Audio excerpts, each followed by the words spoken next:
This is war.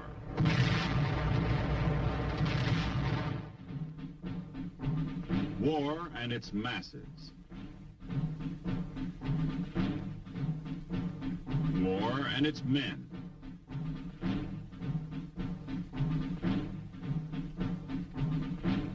War and its machines.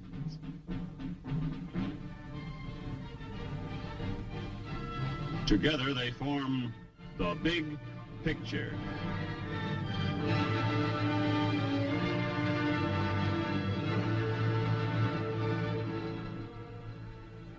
Welcome to the Big Picture. I'm Captain Carl Zimmerman. The Big Picture is a report to you from your Army. An Army committed by you, the people of the United States, to stop communist aggression wherever it may strike. The Big Picture traces the course of events in the Korean campaign through first-hand reports of our combat veterans and through film produced by the Army Signal Corps, photographed by combat cameramen. These are the men who daily record on film the big picture as it happens, where it happens. Today, the Big Picture will show the United Nations forces moving north. You will see the capture of Suwon, the 25th Division attacking toward Seoul. Bitter fighting as the Reds are determined to hold their line. And later, you'll meet Lieutenant Bill Travis from Liberty Center, Ohio, who saw duty with the 1st Cavalry Division. Now, for part of the Big Picture, let's go back to January 1951.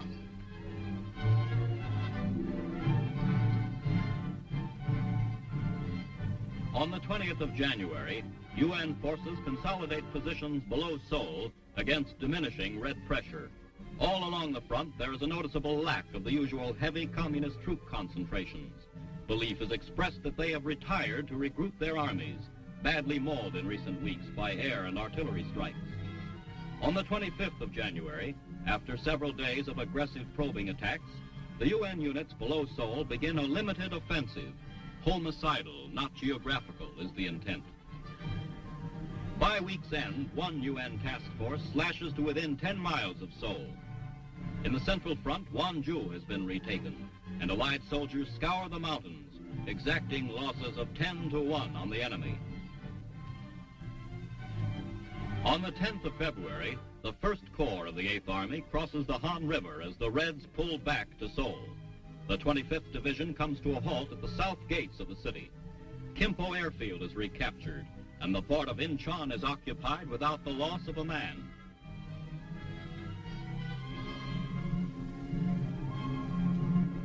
On the central front, the 10th Corps continues its action against stiffening enemy resistance. In less than 3 weeks, the Allies' limited offensive has killed and wounded an estimated 73,000 Chinese. On the 11th of February, the Chinese launched their expected counteroffensive on a 30-mile front in the Central Mountains. Their troops vainly attempt to drive a wedge through the center of the 8th Army's lines. Armored counterattacks smash north from Wonju, and air and artillery increase their hour-by-hour pounding. Finally, north of Incheon, Allied troops cave in the west flank of the Red Drive. By the 18th of February, the Reds' drive has been spent and broken.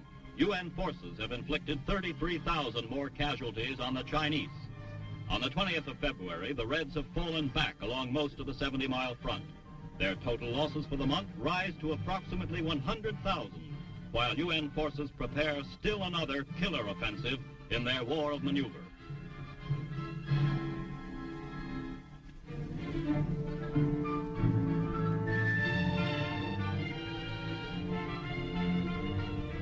During the week of the 22nd to the 29th of January, the United Nations limited offensive moves northward as strong task forces recapture key cities and probe for the enemy's main line of defense.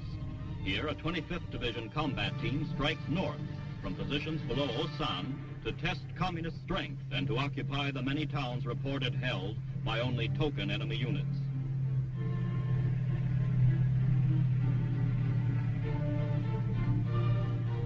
Troops of the 35th Regimental Combat Team enter battered Osan without opposition.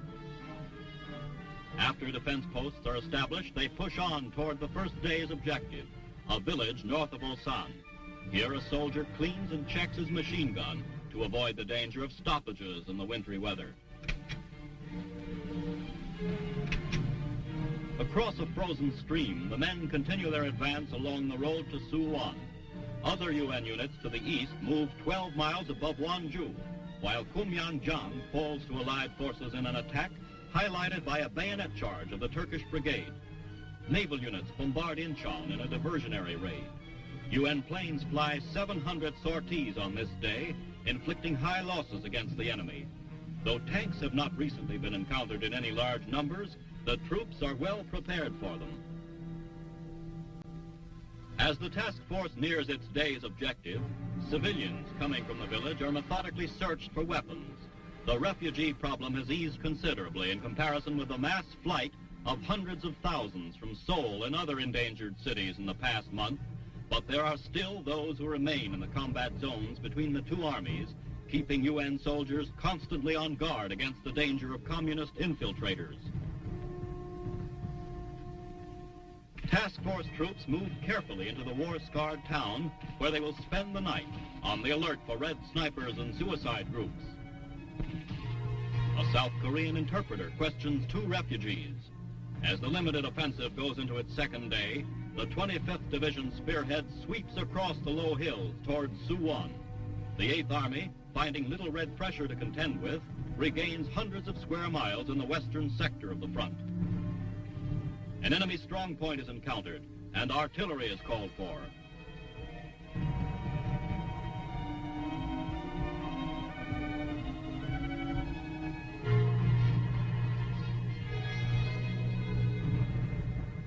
The 155 howitzer is zeroed in.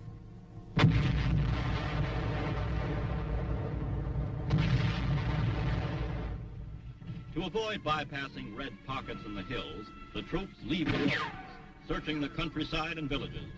Prisoners are taken, some of the few found in the nearly deserted towns. On the second day of their thrust up the main coastal road to Seoul, the task force enters the outskirts of Suwon, carefully searching every building for concealed Reds. Scattered enemy resistance is quickly cleaned out.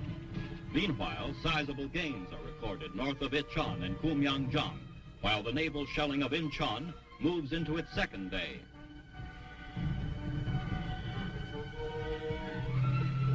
The day after Suwon's capture, an armored spearhead leaves the north gate, pushing on towards the Han River. Soon it meets the first strong red defensive lines, halting 12 miles from Seoul. General Joseph S. Bradley, assistant commander of the 25th Division, inspects his advancing troops.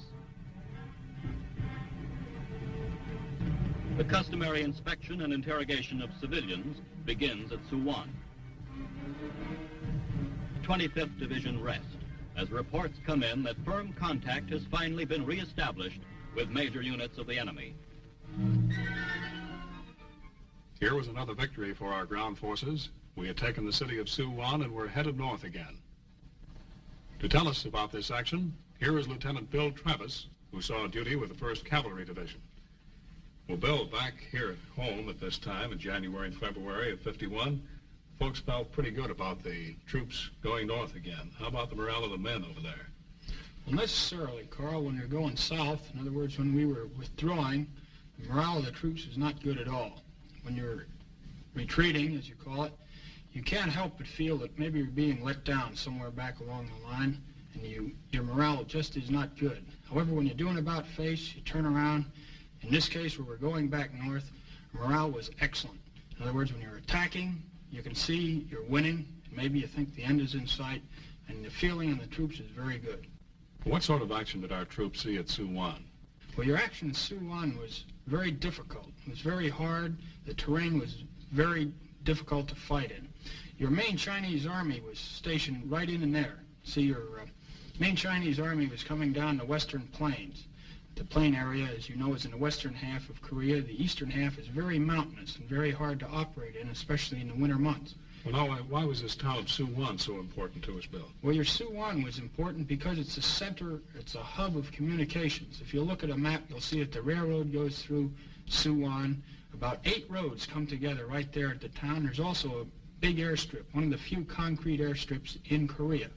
And as such, your town of Suwon was a center of communications, your actual hub, just south of Seoul. And it's right on the main road to Seoul. Well, then actually this opened the doorway to the north for us, didn't it? That's right. Suwon to Seoul is actually a plains area, and it's flat. You can use your armor, and it's a very good avenue of approach to Seoul, to the Han River, and on to 38th parallel. Mm-hmm. Well, Bill, what was your job with the 1st Cav? My job with the 1st Cav, Carl, was rifle platoon leader and a leader of a tank killer team. A tank killer team? But tell us how this team operated.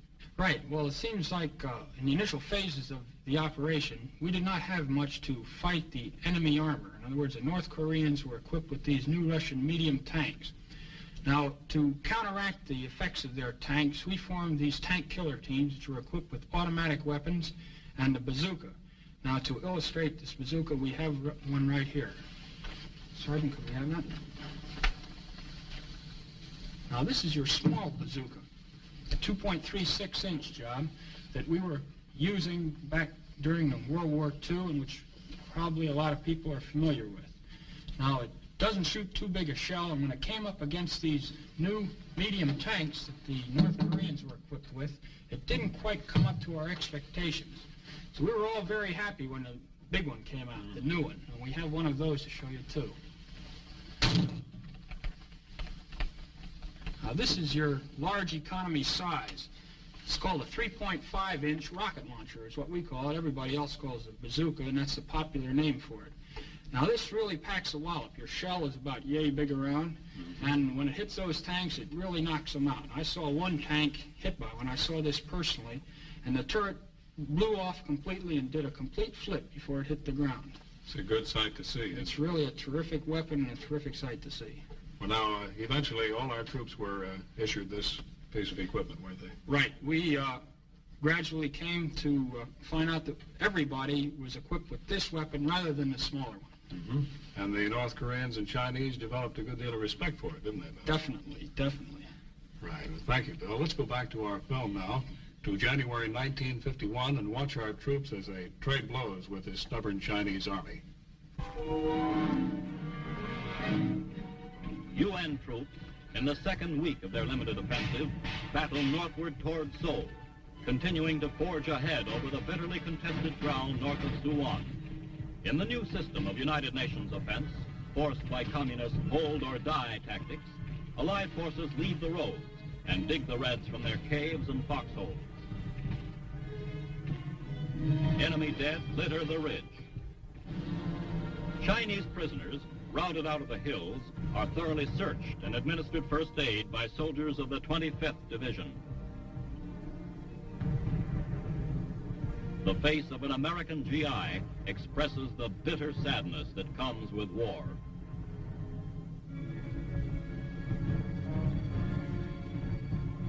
The captives are then escorted to the rear for further interrogation. Very few Chinese surrender to UN forces, as they are taught to expect swift execution upon capture. When convinced that they will not be killed, they are often eager to give information. A United Nations task force moves up for an assault on an enemy-held ridge north of Suwon, as the offensive pushes steadily ahead. Realizing the dangers of over-fatigue, these hardened soldiers have learned to take advantage of every opportunity to rest.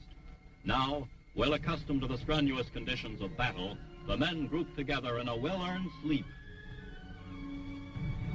General Bradley consults with the company commander of the Spearhead Unit, which will attack the communist strongpoint lying across the main road to Seoul. Tank commanders determine Red positions and ready their crews for firing. The attack gets underway with the usual preparatory artillery bombardment. The fighting in this sector has been some of the bitterest of the Korean campaign. Key points change hands repeatedly, and gains are measured in yards.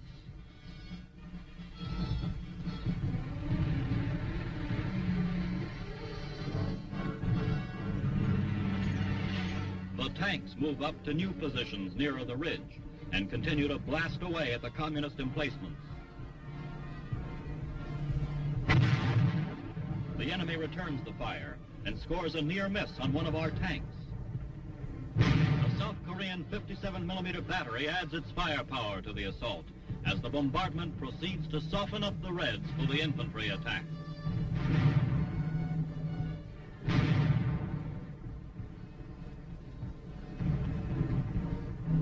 A South Korean officer calls for mortar fire, and the mortars lend their explosive voice to the artillery pounding.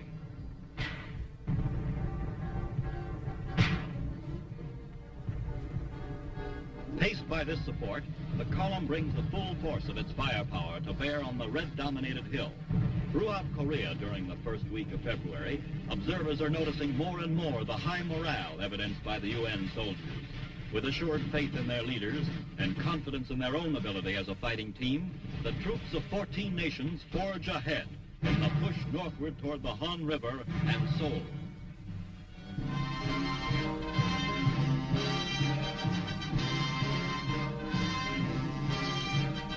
On the 10th of February, troops of the 25th Division reached the outskirts of Seoul. The Han River Bridge figures once more in the Korean fighting, and a familiar sign still stands. 3 badly frightened Chinese prisoners are brought in for questioning. Expecting execution, they face only interrogation and removal to PW compounds. Attempting to cross the Han, a patrol is halted temporarily by intense fire from the communists occupying Seoul. Later, another patrol managed to enter the city but withdrew after some limited probing. As the action continues with opposing forces dueling from opposite sides of the Han, other UN task forces are sweeping north and west to occupy Incheon and Kimpo. At the week's close, 4 Allied divisions are at the Han, and Seoul is nearly surrounded.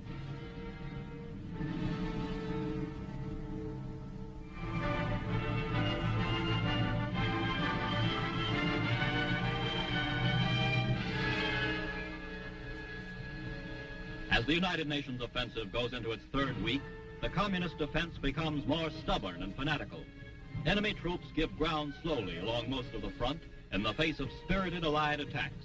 Here in the central sector north of Incheon, 24th Division troops recapture Hill 704, which was taken from them by a Red assault on the previous night. A prisoner points out nearby Chinese positions. The big guns of the U.S. tanks are prepared for action, and having pinpointed enemy concentrations on the adjacent hills, bring their massed firepower to bear on the stubbornly resisting Reds entrenched on the slopes. In constant communication with the fire control center, the tanks continue their heavy bombardment. The enemy is blasted relentlessly in preparation for the following infantry attack.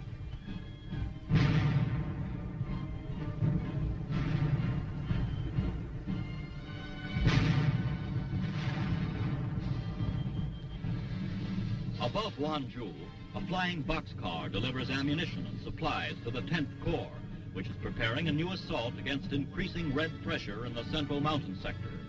Supply by airdrop, once an emergency measure, has become routine in Korea. With the spring thaws due soon, and with them the almost impassable Korean mud, these techniques of airborne logistical support will permit continued supply operations. Here was fighting over the roughest kind of terrain. There was one hill after another. And on top of every hill, a strong, determined force of Chinese. Well, let's get back to Lieutenant Travis. Well, Bill, you're wearing the crossed rifles of the infantry. But over here, I see the Distinguished Flying Cross. Well, this requires an explanation, sir. Well, you see, Carl, several of us combat-trained infantrymen and artillerymen were pulled out for temporary duty with the Air Force in Korea. We were busily flying combat missions with the Air Force, controlling all the fighter strikes that they were flying in close support of the frontline troops. Now, the way we'd work that, it sounds rather strange, and it is an utterly new concept as far as close support tactics are concerned. The way we do that is move into an area flying these AT-6s, or training planes, the old-type training planes, and with a pilot and an observer, pilot from the Air Force, observer from the infantry or artillery, we would control all the fighter strikes. We do that by spotting the target in the general area of the enemy fortifications or front lines, and then call in the fighters, get on the horn and give them the word on the radio, and ask them to join us over the target. Then we would make what we call an identification pass, go down over the target and mark it for the fighters who, being considerably faster than we are, would have trouble seeing the target as it was. Well, how'd you mark these targets, Bill? Well, the way we'd mark it, the best way for marking it, the most accurate way, would be for the observer to lean out while we're going over the target and throw a smoke grenade down that would land right in the enemy position, let's say a gun position, and the fighters would follow us down, and seeing where the smoke landed, would know where the smoke grenade landed, would know where the enemy position was. Were they pretty accurate, the Air Force? They came down in on your tail there?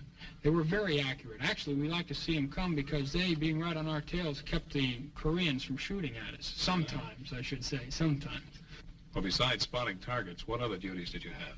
One other very interesting duty of ours, Carl, was to coordinate between the helicopter rescue service and the actual place where they were supposed to pick up the crew of any plane that had been shot down or forced down behind enemy lines.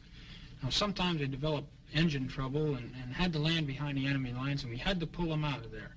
And we would, in case of finding a plane that was down behind the lines, call the helicopters, call them on the phone, and they would come over and pick these men up. We worked very well. I can remember one instance where we pulled a Marine out, got him out of a lot of trouble, actually chased off a bunch of North Koreans who were bothering him by making low passes over his plane. We got the helicopter in about 30 minutes after he hit the ground, which is considerably good time. Well, the next day, it so happens, the pilot that I had been flying with the day before, named Kelly, was shot down in just about the same area. Some North Korean got a little lucky, I guess, with his burp gun, and Kelly was knocked down. The Marines on their carrier just off the coast, hearing that Kelly had been knocked down, they could tell it was Kelly because of his call sign, see, over the radio, scrambled 2 complete flights of fighters just to keep him safe and keep him out of the hands of the North Koreans until we could get a copter in and pull him out. Well, that sounds like pretty good teamwork over there, Bill. Actually, we worked out very well, the Army and the Air Force in our squadron, and the Marines, who we were constantly directing in close support of the Army and the Marine troops on the ground. We get along pretty well with the Marines, even though we horse back and forth. It reminds me of one incident. The cavalry, you know, broke out of the old Pusan perimeter in September of 1950. Right. And they were pretty well beat by the time they got up to the Incheon area, and they were sacked out along the road. And the Marines drove by. They just landed and still hadn't gotten into the fight, I guess, and uniforms still nicely pressed. And one of them leaned out of one of the trucks and yelled over, "Hey, cavalry, where's your horses?" And the staff sergeant looked up at him and said, "We ate them waiting for you guys to get here." I thought I'd die when I heard that story. No, actually, they're a pretty good bunch of guys, and we've worked very well with them. Actually, one regiment of Marines was attached to the Cavalry Division for a certain phase of the operations in Korea, and they're a wonderful bunch of guys. Well, Bill, you've certainly proved to us that the services work together in Korea. And it took teamwork to take ground in Korea, just like it took teamwork to take Hill 584. North of Incheon, 24th Division Artillery prepares to open fire on Hill 584, where UN forces are attempting to dislodge a stubborn enemy force.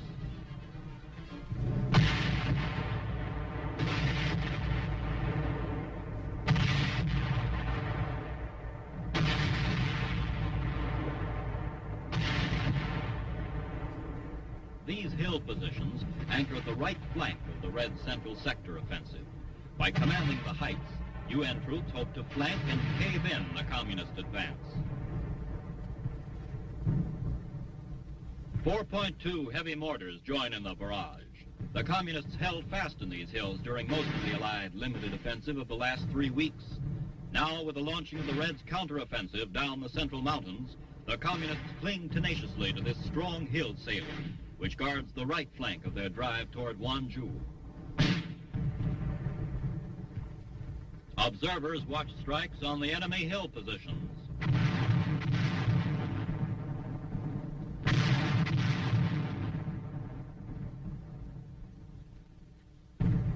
Under cover of the barrage, the men push up the steep terrain towards the objective. Protected by the thick and tangled underbrush, the Reds lay down a volume of small arms fire that causes the troops to slow down in their advance. During the last 10 days, key points in this hill area have repeatedly changed hands, with Allied gains being held down to a few thousand yards. The troops keep watch for snipers, plotting the course to be followed when the assault is resumed.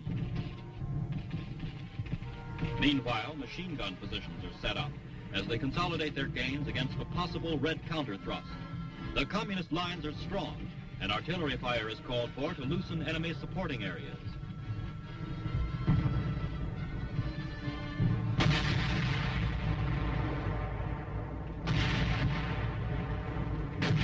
In spite of the initial bombardment, the Reds hold firm in their emplaced positions, dominating the heights. The howitzer shells smash lethal punches into the face of the enemy.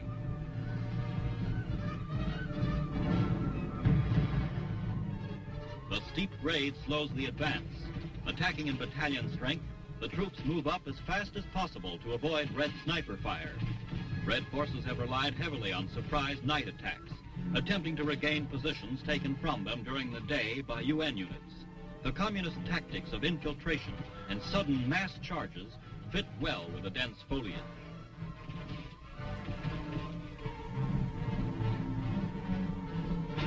Supporting fire is supplied by heavy machine guns. The attack gets underway. The new assault carries forward to one section of the hill's crest, where UN troops are able to bring fire directly on the main enemy positions in close, rugged fighting.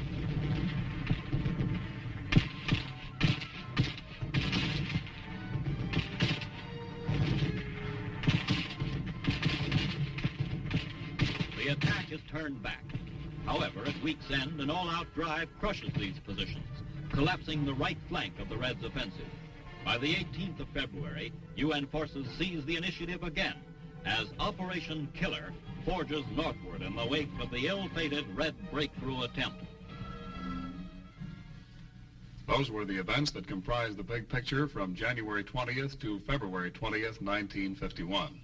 Our thanks to Lieutenant Bill Travis for being with us. Next week, the big picture will give you another report on the United Nations Spring Offensive. You'll see our troops push on despite the mud and rain. You'll see the 24th and 25th Divisions approaching the 38th parallel. And you'll again hear from two combat veterans, two Army soldiers who saw, as it happened, a part of the big picture. This is Captain Carl Zimmerman, inviting you to be with us then.